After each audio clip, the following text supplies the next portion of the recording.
fine. My name is Dr. Puneet Bakshi. What is your name? My name is Bakshi, What is your age? 46. Do you have any symptom or pain on your chest? No. Okay. As we begin the examination, take a courteous, gentle approach. Let the patient know that you are going to examine her breast. As we all know that breast tends to swell and become tender and nodular before menses. So the best time to examine the breast is 5 to 7 days after the menstrual. Do you have any problem if you examine your breast? No, doctor. I have no problem. First inspection, adequate inspection initially require full exposure of the chest, but later in the examination, cover one breast while we palpate the other breast. Inspect the breast and nipple when patient in sitting position.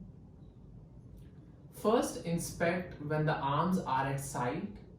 Inspect the general appearance of the skin including color, thickening of the skin, size and symmetry of the breast, contour of the breast, and characteristics of the nipple including size and shape. Now inspect when arms are over the head to bring out dimpling or retraction that may otherwise be invisible.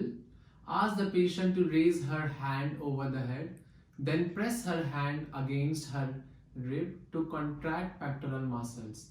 Inspect the breast contour carefully in each position. When the breasts are large and pendulous, it may be useful to have the patient lean forward, supported by the back of chair or examiner's hand.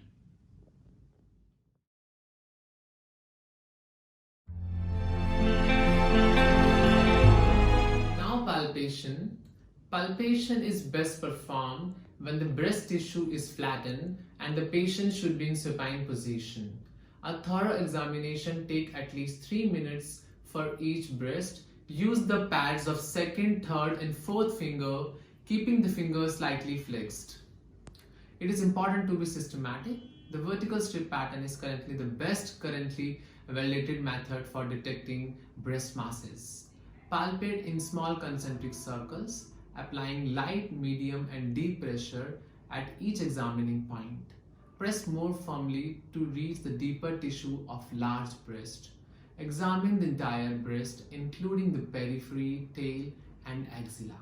Now palpating the lateral portion of the breast. To examine the lateral portion of the breast, ask the patient to roll onto the opposite hip and placing her hand on the forehand, but keeping the shoulder pressed against the bed or examining table.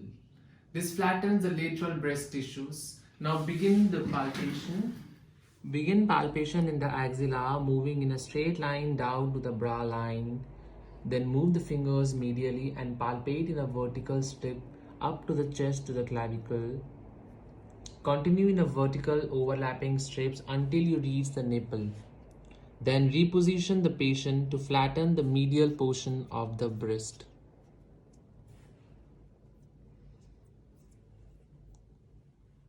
Now examining the medial portion of the breast. To examine the medial portion of the breast, ask the patient to lie with her shoulder flat against the bed or examining table, placing her hand at her neck and lifting her elbow, which is even with her shoulder. Palpate in a straight line down to the lip line, then back to the clavicle and continue in a vertical overlapping strips to the mid-sternum.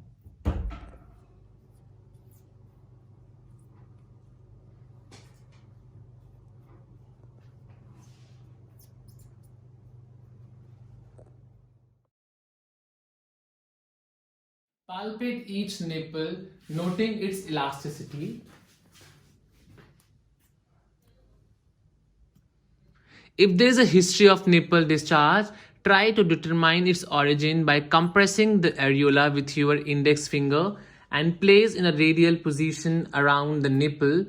Watch for discharge expressed from any of the duct opening on the nipple surface. Note the color, consistency, quantity of any discharge and the exact location where it appears.